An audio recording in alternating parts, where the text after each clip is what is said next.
Bismillahirrahmanirrahim. Assalamualaikum warahmatullahi wabarakatuh. Alhamdulillah wassalatu wassalamu ala Rasulillah wa ala alihi wa ashabihi wa man walah. Halaqah yang ke-15 dari silsilah ilmiah pembahasan kitab Nawaqidul Islam yang ditulis oleh Syekh Muhammad bin Abdul Wahhab rahimahullah. Beliau berkata, as-sadisu man istahza'a bi syai'in min dinillah aw thawabihi aw iqabihi kafara. Wad dalilu qauluhu ta'ala qul abillahi wa ayatihi wa rasulihi kuntum tastahzi'un la ta'tadiru qad kafartum ba'da imanikum. Yang keenam, barang siapa yang mengejek sesuatu yang berkaitan dengan agama Allah atau pahalanya, atau siksaannya, sungguh dia telah kufur. Dalilnya firman Allah yang artinya, katakanlah, apakah dengan Allah, ayat-ayatnya, dan Rasulnya kalian mengejek? Janganlah kalian minta uzur. Sungguh kalian telah kufur setelah keimanan kalian.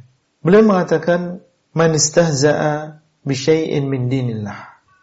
Barang siapa yang mengejek sesuatu yang berkaitan dengan agama Allah, seperti Allah Azza wa Jalla yang mensyariatkan agama Islam, Rasulullah sallallahu alaihi wasallam yang membawa agama Islam, ayat-ayat Allah yang merupakan sumber agama Islam, perintah-perintah dan larangan-larangan para sahabat yang mereka adalah orang yang pertama menerima agama Islam dari Rasulullah sallallahu alaihi wasallam, para ulama yang mereka adalah pewaris para nabi dan lain-lain.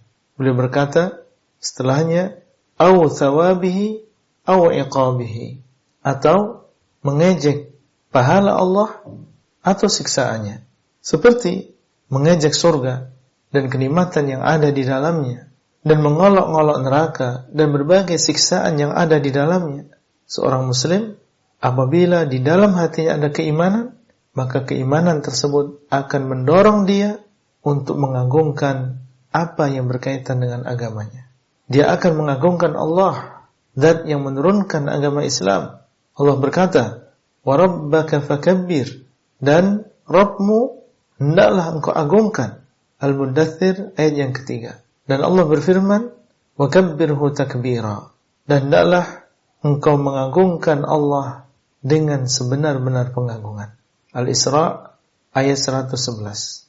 Mengagungkan Allah di antaranya adalah dengan hanya menyembah kepada Allah dan juga menyifati Allah dengan sifat-sifat kesempurnaan sesuai dengan keagungannya dan lain-lain. Barang siapa yang menyekutukan Allah, sungguh dia telah merendahkan Allah, karena dia menyamakan makhluk yang lemah dengan Al-Khaliq yang maha mampu untuk melakukan segala sesuatu.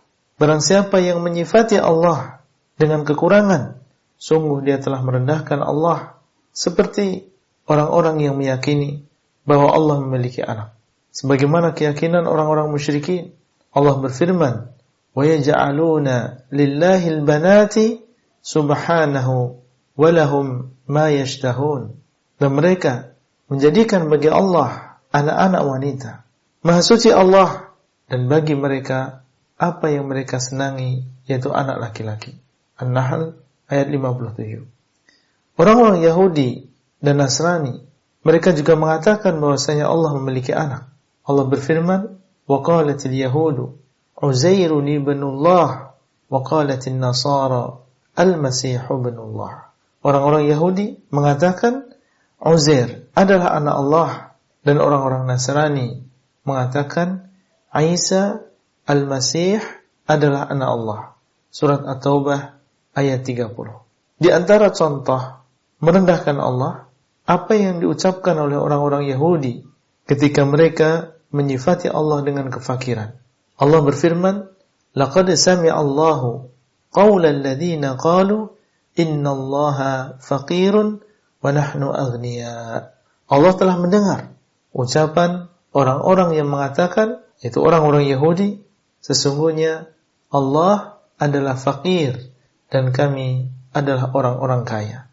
Surat Ali Imran ayat 181.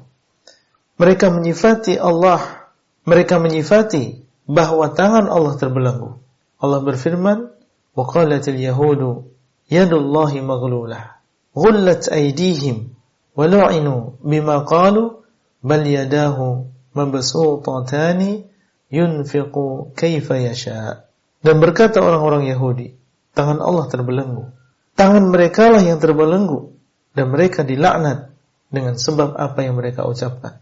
Bahkan kedua tangan Allah terbentang, dia berinfak sesuai dengan cara yang dia kehendaki. Al-Maidah 64. Seseorang yang di dalam hatinya ada keimanan, dia akan menghormati ayat-ayat Allah. Ayat-ayat Allah ada dua. Ayat-ayat kauniyah, yaitu tanda-tanda kekuasaan Allah yang ada di alam semesta ini. Dan ayat-ayat sam'iyah, yaitu tanda-tanda kekuasaan Allah yang ada di dalam kitabnya, seperti yang ada di dalam Al-Quran. Kewajiban seorang muslim adalah menghormati ayat-ayat Allah dan tidak menghinakannya. Allah berfirman, وَلَا تَتَّخِذُوا آيَاتِ اللَّهِ هُزُوًا. Dan janganlah kalian menjadikan ayat-ayat Allah sebagai senda gurau. Al-Baqarah 231. Kewajiban seorang muslim adalah menghormati Rasulullah SAW. Allah berfirman, فَالَّذِينَ آمَنُوا بِهِ وَعَزَّرُوهُ وَنَصَرُوهُ وَاتَّبَعُوا النُّورَ الَّذِي أُنْزِلَ مَعَهُ أُولَئِكَ هُمُ الْمُفْلِحُونَ.